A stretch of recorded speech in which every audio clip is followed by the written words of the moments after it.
पड़ेगा, ऐसे काम नहीं चलेगा, जोर से बोलना पड़ेगा। तेरी मर्जी का मैं हूं गुलाम। किसके मर्जी के गुलाम हैं हम सब? हैं? गोविंद की मर्जी के गुलाम हैं।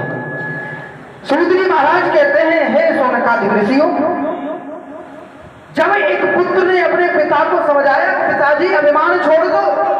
क्यों? क्योंकि संसार में कोई किसी का नहीं है। अगर हम वास्तविक किसी का आसरा चाहते हैं ना, तो कैसा आसरा लेना चाहिए? दुनिया को छोड़ करके, दुनिया के रिश्ते नातों को तोड़ करके हमें गोविंद के चरणों में चले जाना चाहिए। जब समझ आया एक पुत्र ने अपने पिता को, तो देखिए पिता ने भी देर नहीं की, निकल गए घर छोड़ करके। कहां? जंगल की तरफ। और मेरे प्यारे, जंगल में जाकर के क्या किया? भागवत जी का पाठ किया। और भागवत जी का पाठ करते करते अंत कैसा हुआ? तो कहते हैं जब घर छोड़ा, भगवान की शरण पकड़ी, तो अंत समय में यमराज नहीं, यमराज के दूत नहीं, स्वयं कौन? नारायण के दूत लेने करके आए हैं। स्वयं भगवान के दूत लेने आए। अब विचार कर लीजिए कि हमें और आपको दुनिया में फंसे रहना है या गोविंद के चरणों में लग जाना है। यहां आत्मदेव तो चले गए भगवान के धाम को, लेकिन स्थिति क्या हुई? आत्मदेव चले गए भगवान के चरणों में, यहां धुंधली सुधरा नहीं। मेरे प्यारे, और बिगड़ गया। क्योंकि पहले पिताजी थे तो डर डर के काम करता था, लेकिन जब पिताजी नहीं, केवल माँ ही है, और माँ भी ऐसी है जो कभी किसी रोका ही नहीं, समझाया ही नहीं। बच्चों की हत्या करता है, मदिरा का पान करता है, जुआ खेलता है, और तो और छोड़िए पराई स्त्रियों का संग करता है। ऐसी आदत, ऐसी हालत हो गई उस धुंधकारी की। मदिरा में डूबा रहता है, नशे में धुंध, किसी की सुनना पसंद नहीं करता। मां समझाती है तो मानने को तैयार नहीं।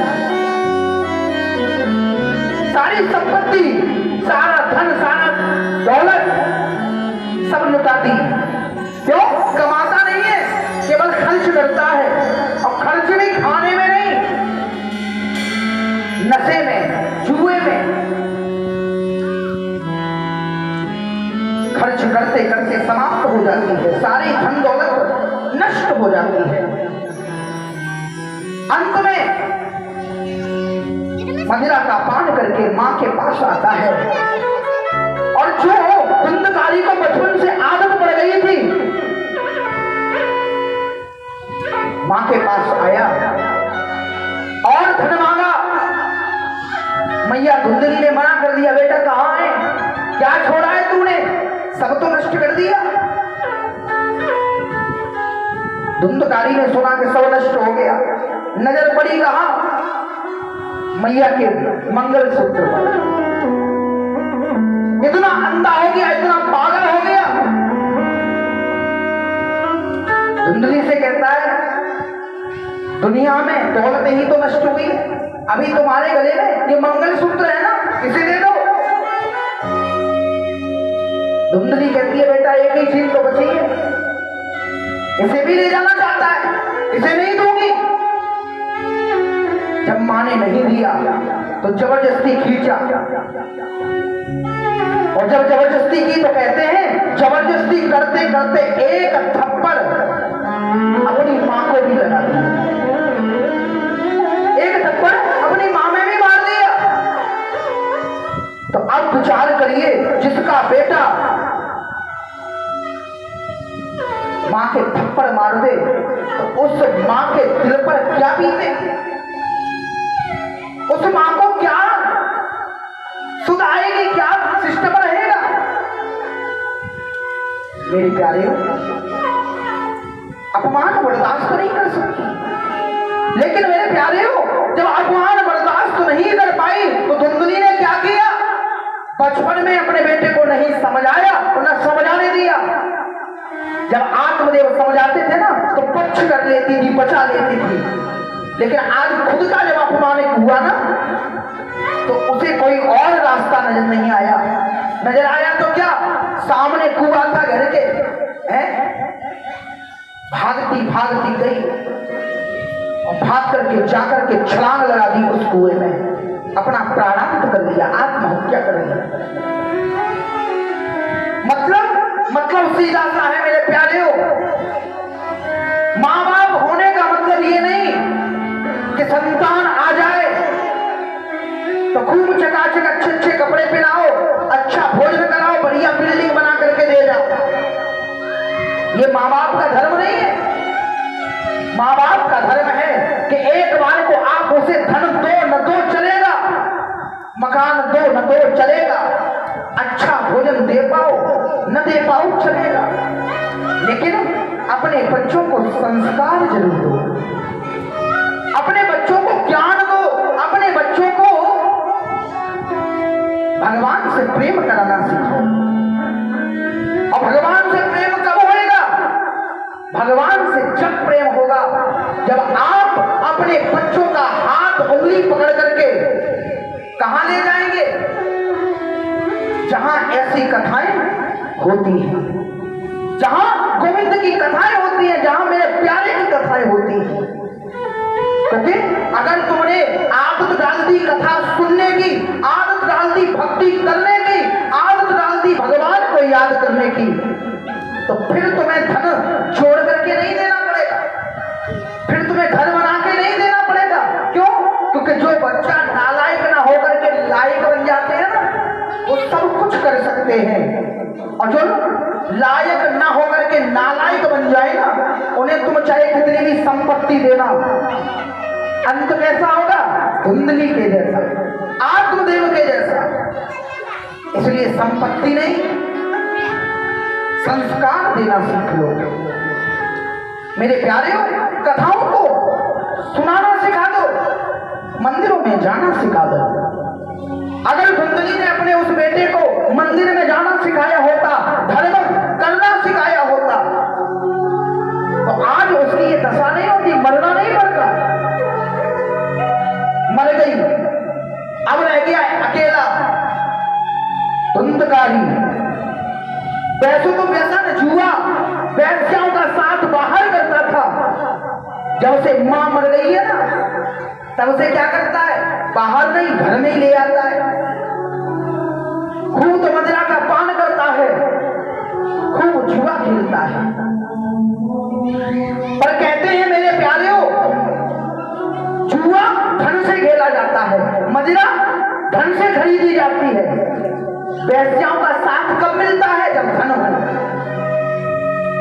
धन नहीं रहा, सब बर्बाद हो गया, अब आदत पड़ गई है वो सब करने की, तो कैसे होगी? धन तो है नहीं, तो कहते हैं चोरी करता है, डाका डालता है।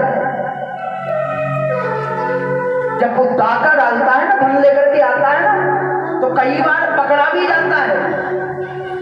और जब पकड़ा जाता है ना तो वैश्याएं सोच रही है, विचार कर रही है। क्यों? क्योंकि वैश्याएं किसी से प्रेम नहीं करती, वैश्याएं प्रेम करती हैं धन से। जो देवी, जो कन्या, जो पत्नी, जो नारी अपने माँ बाप की इज्जत को त्याग करके, अपने पति की इज्जत को छोड़ करके दूसरों का संग करे, समझ लेना कि वो आपकी भी नहीं हो सकती। क्यों? जो बेटा अपने माँ बाप का नहीं हुआ, वो तुम्हारा क्या, वो दुनिया का क्या? वैश्याएं सोचती है चोरी करता, डाका डालता है, और कहीं ऐसा ना हो कि राजा पकड़ ले, दंड मिले और हम भी घसीटे जाए, तो कहा करना चाहिए। अर्धरात्रि थी, रात के 12 बज रहे थे, नशे में धुत धुंधकारी चारपाई पे लेटा है। वैश्याओं ने सोचा मार देना चाहिए, क्योंकि अगर नहीं मारा गया तो पकड़ा जाएगा, हम भी मारी जाएंगे। चारपाई से बांध दिया। बांधने के बाद क्या किया? मारने का प्रयास, चाकुओं से काटना प्रारंभ किया, चीखने लगा। काटने से भी नहीं मरा, चीखने लगा तो घबरा गई वेश्याएं कि कहीं कोई पड़ोसी ना आ जाए, जल्दी मारो। तो जब मुख से आवाज निकल रही थी ना, तो जलते हुए कोयले, जलती हुई लकड़ी चूल्हे से निकाली, मुंह में डाल दी। और जब मुंह में डाली तो और चीखने लगा, तो अंत में उसका गला पकड़ा, दबाया, प्राणांत हो गया। और कहते हैं जब प्राणांत हुआ तो कोई धर्मात्मा नहीं था, धुंधकारी कैसा था? जन्म से ही पापी, जिसने जन्म से ही दूसरों को, बच्चों को मारा हो, पीटा हो, हत्या की हो, जिसने जन्म से ही अपने माँ बाप की इज्जत न की हो, जिसने जन्म से ही मदिरा का पान, जुआ का पान, वेश्याओं का गप साथ लिया हो, उसका क्या होगा? अंत समय में मेरे प्यारे हो, मरने के बाद भी उसकी मुक्ति नहीं हुई, कल्याण नहीं हुआ, प्रेत बन गया और प्रेत बनकर के भटकने लगा। मेरे प्यारे उस कथा को समझेंगे। जो सारी जिंदगी कुकर्म करते हैं, गलत मार्ग पर चलते हैं, उनका अंत समय अच्छा नहीं हो सकता। उन्हें भूत प्रेत बनना पड़ता है। और प्रेत भी ऐसा बना, न तो पीने को जल, न खाने को भोजन, भटकता रहता है भूखा प्यासा इस दुनिया में। एक समय ऐसा आया, जो काशी गए थे, गौकर जी विद्या का अध्ययन करके आए, रात हो गई, घर में कोई है नहीं, छत के माध्यम से घर में प्रवेश किया, चारपाई बिछाई, 12 बज चुके थे, भोजन करें तो करें कैसे? क्योंकि नियम है कि 12 बजे के बाद भोजन करना नहीं चाहिए। और आजकल की दुनिया में चाहे 12 बज जाए, चाहे 1 बज जाए, चाहे 2, दिन भर खाएं, रात भर खाएं। जब दिन भर खाते खाते न थके तो रात में भी नहीं छोड़ते। और आजकल के तो कार्यक्रम उत्सव ही ऐसे है गए कि जब 12 न बज जाए तब तक भोजन ही ना मिले। मेरे प्यारे हो, रात के 12 बजे के बाद जो भोजन करता है ना, वो भोजन नहीं होता, राक्षसी भोग होता है, राक्षसी भोजन होता है। ये हमारे शास्त्रों में बताया गया। गोकर्ण जी सोचते हैं अब करें तो करें क्या? 12 बज गए, चारपाई बिछाई, आराम करने लगे, सुबह देखा जाएगा। लेकिन जैसे ही आराम करने के लिए लेटे, सोने के लिए तैयार हुए, तो आंख लग ही रही थी। इतने में वही धुंधकारी जो प्रेत बना है, बड़ी जोर जोर से कहीं तो रोता है, कहीं चिल्लाता है, कहीं हंसता है, कहीं बैल बन करके आता है, कहीं बहुत बड़ा राक्षस बन करके आ जाता है। जब ऐसी स्थिति को देखा तो गोकर्ण जी महाराज डर गए, चारपाई पे उठ करके बैठे, विचार किया मामला क्या है। जल अभिमंत्रित किया, सामने को जल फेंका, तो कहते हैं वही प्रेत जो धुंधकारी था कहने लगा, भैया और कोई नहीं, आपका भाई है। गोकर्ण जी कहते मतलब? धुंधकारी कहता महाराज मेरे पापों की वजह से मैं प्रेत बन गया हूं, मैंने अपने जीवन में कोई धर्म नहीं किया इसलिए प्रेत बन गया। गोकर्ण जी कहते हैं हमने तुम्हारी गया में जाके श्राद्ध की थी, पिंडदान किया था, उसका क्या? अरे कहते हैं गया में जाकर के जो पिंडदान कर देता है, जिसके नाम का, उसका कल्याण हो जाता है, मुक्ति हो जाती है। तुम भटक रहे हो, भूत बन के। धुंधकारी कहने लगा महाराज गया में पिंडदान करने से उसका कल्याण होता है, उसकी मुक्ति होती है, जो छोटे मोटे पाप करता है। लेकिन मेरे पापों की तो कोई सीमा नहीं। मैंने तो हत्या से लेकर के माँ बाप के अपमान तक, और तो और छोड़िए पराई स्त्रियों का साथ भी किया है। यानी कि दुनिया में ऐसा कोई पाप नहीं जो पाप मैंने न किया। इसलिए महाराज मेरी मुक्ति कैसे हो सकती है? और एक बार तो छोड़िए, अगर 1000 बार भी गया में जाकर के पिंड दान करोगे तब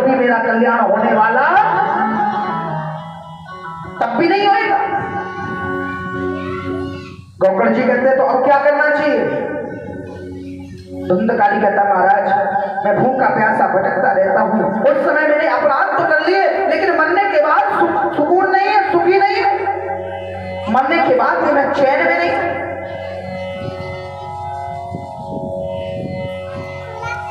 धुंधकारी कहता है मेरा कल्याण करा दीजिए। क्यों? क्योंकि तुम ही ऐसे विद्वान हो जो कल्याण करा सकते हो।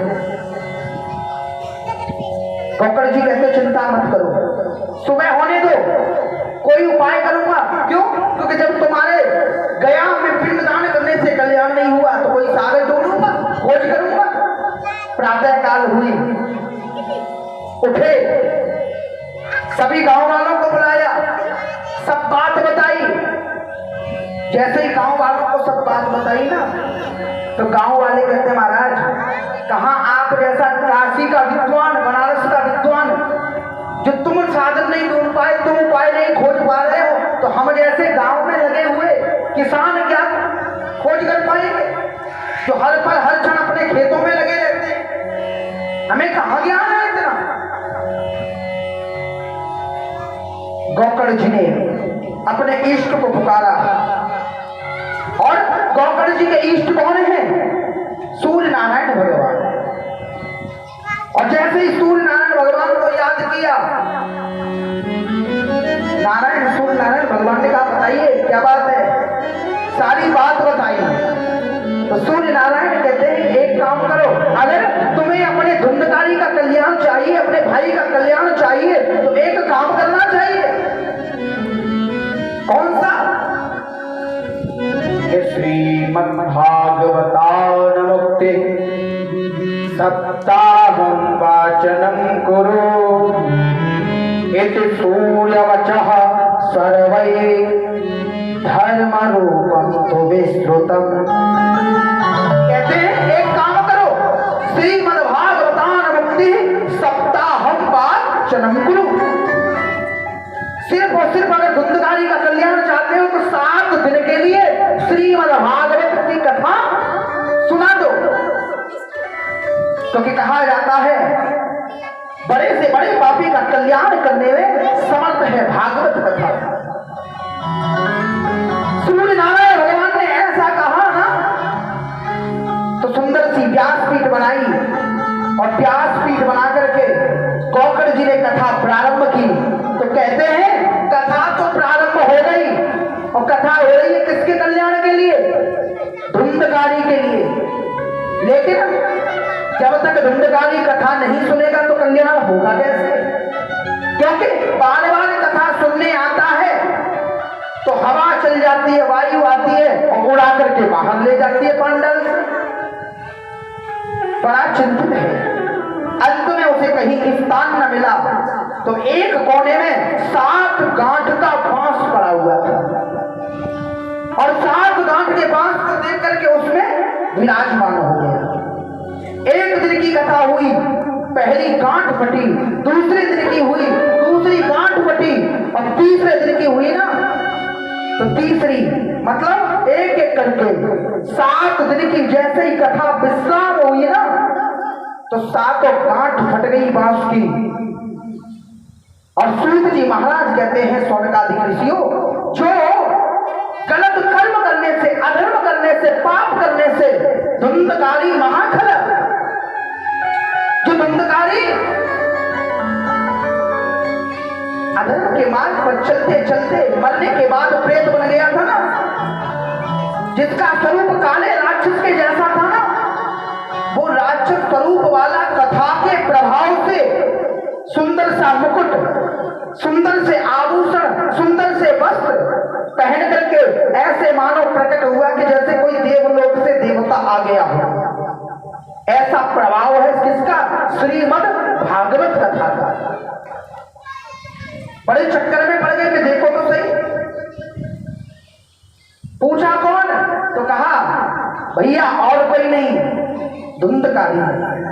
ये प्रभाव आपकी कथा का है। और कहते कहते विमान उतरा, भगवान के यहां से दूध लेकर के आए और हाथ पकड़ करके धुंधकारी को लेकर के चल दिए। कहां? भगवान के धाम में। और जैसे ही लेकर के चले तो रोक दिया, कहा भैया? तो दूत कहते हैं भगवान के धाम में ले जा रहे। गोकर्ण जी का अकेले मतलब? तो सभी दूतों ने कहा महाराज, कथा जिस उद्देश्य से सुनी जाती है वही उद्देश्य की पूर्ति होती है। धुंधकारी ने कथा सुनी थी अपने कल्याण के लिए, तो कल्याण हो गया। और यहाँ जितने भी कथा सुन रहे हैं ना, इन्होंने जो भी उद्देश्य पाला है उनकी उद्देश्य की पूर्ति हुई है। कहते हैं मेरे प्यारे हो, दूसरी बार फिर कथा हुई तो गोकर्ण जी ने आज कथा किसके लिए की? दोबारा सबका उद्धार, सबका कल्याण हो जाए।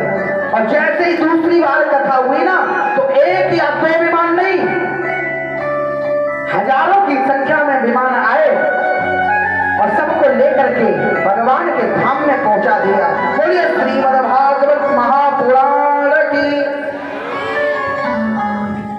प्यार से क्या बोलना पड़ेगा?